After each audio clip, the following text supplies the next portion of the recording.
Us be be پر ہزاروں سلام ہو. آج بھی ان کی قبر مسمار ہے، جنت البقیع میں ہے بی بی ام البنین کی قبر. اس فقیر کو یہ شرف حاصل ہوا کہ میں گیا ہوں بی بی کی قبر پر کھڑے ہو کر میں نے زیارت پڑھی ہے. اب تو وہ جگہ ہی انہوں نے بند کر دی ہے. فقط حسین کی ماں کی قبر مسمار نہیں ہے، عباس کی ماں کی قبر بھی مسمار ہے. دیکھو کیا خوبصورت وفا ہے اس خانوادے کی، خانوادہ اہل بیت سے. عباس کا روضہ آباد ہے چونکہ حسین کا روضہ آباد ہے، لیکن عباس کی ماں کی قبر ویران ہے چونکہ اب تک حسین کی ماں کی قبر آباد نہیں ہے. عباس مادر عباس کی قبر اس وقت آباد ہوگی کہ جب پہلے حسین کی ماں کی قبر آباد ہوگی. یہ وفا ہے. ام البنین ایک روایت ملتی ہے، سنیے گا، گریہ کیجیے گا، کہ مولا علی جب صفین سے جب واپس پلٹے نا تو کوفہ کے باہر رک گئے. فارسی کتابوں میں روایت ہے کوفہ کے باہر رک گئے اور مولا علی نے جنگ کی مشق کی عباس کے ساتھ. بھائی عباس کے استاد کا نام علی ہے، تو علی اور عباس تلوار کی مشق کر رہے ہیں. کیا خوبصورت منظر ہوگا خدا کی قسم. ایک اللہ کا شعر ہے، ایک علی کا شعر ہے. ام البنین کو خبر ہوئی بیت علی کوفہ میں نا، وہاں سے بی بی باہر تشریف لائی کوفہ سے باہر. تو بی بی نے ایک عجیب منظر دیکھا اور بہت گریہ کیا. تلوار کی مشق کرتے کرتے دفعتاً علی نے عباس کے دائیں بازو کو باندھ دیا. کہ عباس فقط دائیں بازو کو باندھ دیا، بائیں بازو سے چل کرو، دائیں سے نہیں. اب ماں یہ منظر دیکھ رہی ہے. اب عباس کا گویا دائیں بازو نہیں ہے. جنگ کی مشق کرتے کرتے دفعتاً علی آگے بڑھے، بائیں بازو کو بھی باندھ دیا. کہ عباس یا اللہ، اب دونوں ہاتھوں کے بغیر لڑو عباس. تو ام البنین آئی اور آ کر کہا کہ یا امیر المومنین، کیا میرے عباس سے کوئی خطا ہوئی ہے؟ آپ نے عباس کے ہاتھوں کو باندھ دیا ہے اس وقت؟ نہیں. علی بن ابی طالب نے گریہ شروع کیا اس لیے کہ علی کو صفین کے اس بات کے منظر سے کربلا کا منظر یاد آ رہا تھا.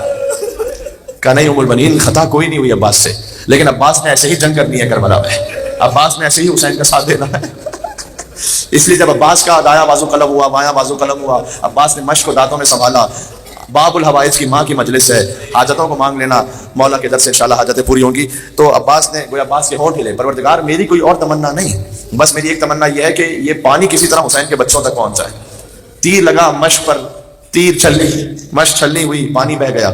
کہ پروردگار تیری اپنے مسئلے تو جانتا ہے، لیکن اگر یہ پانی حسین کے بچوں تک نہ گیا تو میری لاش بھی حسین کے بچوں تک، خیموں تک نہ جائے. سکینہ سے وعدہ کر کے آیا تھا، گویا ندائے پروردگار آئی. عباس ہم نے تیری پہلی حاجت کو بھی رد نہیں کیا، یہ امتحان کا وقت ہے، لیکن ہم نے تجھے قیامت تک کے لیے باب الحوائج بنا دیا ہے. اب جو تیرے در سے مانگے گا اس کی حاجت کو رد نہیں کریں گے عباس. عباس اس وقت ام البنین کو لے کر، جب حیدر کا آخری وقت تھا، مولا علی علیہ السلام نے اپنی ہر اولاد کا ہاتھ حسن کے ہاتھ میں دیا، عباس کا ہاتھ حسن کے ہاتھ میں نہیں دیا. ایک حجرے سے ایک بی بی کے گریے کی آواز بلند ہوئی. علی نے کہا کون گریہ کر رہی ہے؟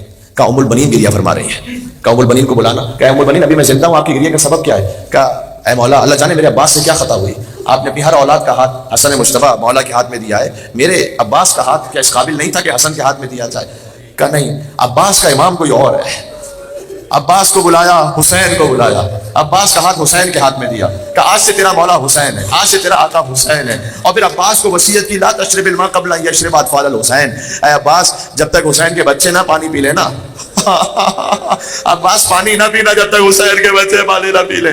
عجب ہے، یہ ساری وصیتیں ام البنین کے سامنے ہیں. لہٰذا جب مدینہ سے یہ کاروان چلا تھا 28 رجب کو، اس وقت ام البنین نے عباس کو بلا کر سب کے سامنے کہا تھا اے عباس، سب سے پہلے تو اخی نہ کہنا، یعنی بھائی نہ کہنا، سیدی کہنا، مولائی کہنا، سید اور مولا کہنا حسین کو. اور اے عباس، یہ تاریخ میں وصیت موجود ہے، کہ اے عباس، حسین اگر واپس نہ آئے نا تو بھی واپس نہ آنا عباس. واپس نہ عباس، فقط واپس اس وقت آنا کہ جب حسین واپس آئے. بس عزیزوں، جب یہ کاروان پہنچا، لٹا ہوا قافلہ واپس پہنچا ہے مدینہ، تو اس وقت بشیر ابن جزلم سے امام سجاد نے جا کر کہا کہ جا کر اشعار پڑھنا اور بتلانا کہ ہم واپس آ چکے ہیں مدینہ میں. لیکن اسی لیے ہے کہ شاعری کو اپنی مجلس میں رکھی، اس لیے کہ امام کی تمنا تھی کہ یا اہل یثرب لا مقام لکم. اس نے اشعار پڑھنا شروع کیے، اے مدینہ والو، مدینہ تمہارے رہنے کے قابل نہیں رہ گیا، اس لیے کہ حسین مار دیے گئے، حسین کی بہنیں اسیر ہو گئیں. کہتے مدینہ کا کوئی گھر ایسا نہیں تھا جہاں سے لوگ رو رو کر نہ نکل رہے ہوں، گریے کی آوازیں نہ آ رہی ہوں. ایک مرتبہ بشیر کے پاس ایک شخص نے آ کر کہا دیکھ وہ جو معظمہ بی بی آہستہ آہستہ آ رہی ہے نا، وہ عباس کی ماں ہے. تو بشیر سے کہا کہ وہ جو بی بی آ رہی ہے نا، اس کے 4 بیٹے دیکھ مارے گئے ہیں، لیکن فوراً سے نہیں بتانا کہ 4 بیٹے مارے گئے ہیں، بوڑھی خاتون ہے، ایسا کر ابھی اتنا بتا، خالی ایک بیٹے کا بتلا، ایک بیٹا مارا گیا. تو بی بی آہستہ آہستہ جب آئی، بہت معظمہ ضعیفہ بی بی، تو بشیر کہتے ہیں میں نے ان سے کہا کہ آپ کے ایک فرزند جو تھے نا عثمان ابن علی، وہ مارے گئے. بی بی نے دیکھا بشیر کی طرف، کہ حسین کی کیا خبر ہے؟ کہ بی بی آپ کا ایک بیٹا تھا جعفر، وہ بھی مارا گیا. کہ بتاؤ حسین کی کیا خبر ہے؟ پھر کہا عبداللہ مارے گئے، کہا چھوڑو بتاؤ حسین کی کیا خبر ہے؟ پھر بشیر کہتے ہیں میں نے کہا جب میں عباس کا کہوں گا تو یہ حسین کا نہیں پوچھے گی، ماتم کریں گی۔ کہ میں نے کہا بی بی آپ کا عباس مارا گیا، شانے کٹا کر سو گیا، کہ یہ بتاؤ حسین کی کیا؟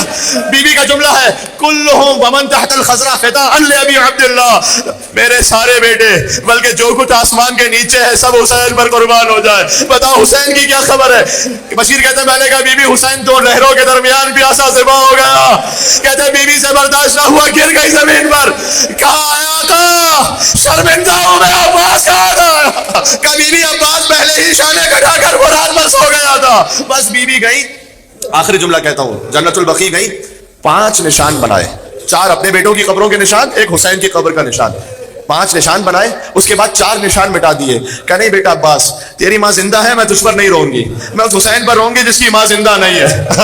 پھر بی بی حسین پر روتی تھی، حسین پر ماتم کرتی تھی۔ آخری جملہ، ایک موقع ایسا آیا جب عباس پر بہت روئی، اس وقت روئی کہ جب بی بی کہتی تھی عباس مجھے لوگ بتاتے ہیں تیرے بازو قلم کیے گئے تھے، عباس مجھے یقین نہیں آتا تو اتنا شجاع تھا، کس کی اتنی جرأت تھی تیرے قریب آتا، تجھ پر حملہ کر کے تیرے بازو قلم کرتا، عباس یقین نہیں آتا، لیکن ہاں عباس جب میں سنتی ہوں کہ سکینہ کو تماچے مارے گئے تو عباس یقین آ جاتا ہے، اس لیے کہ اگر تو زندہ ہوتا کسی کی جرأت نہ ہوتی کہ سکینہ کو تماچے مارتا، تو زندہ ہوتا زینب کی چادر نہ چھینتی، عباس زینب بے ردا کوفہ اور شام میں بھی رہ گئی، عباس یقین آ گیا تیرے بازو قلم ہو گئے۔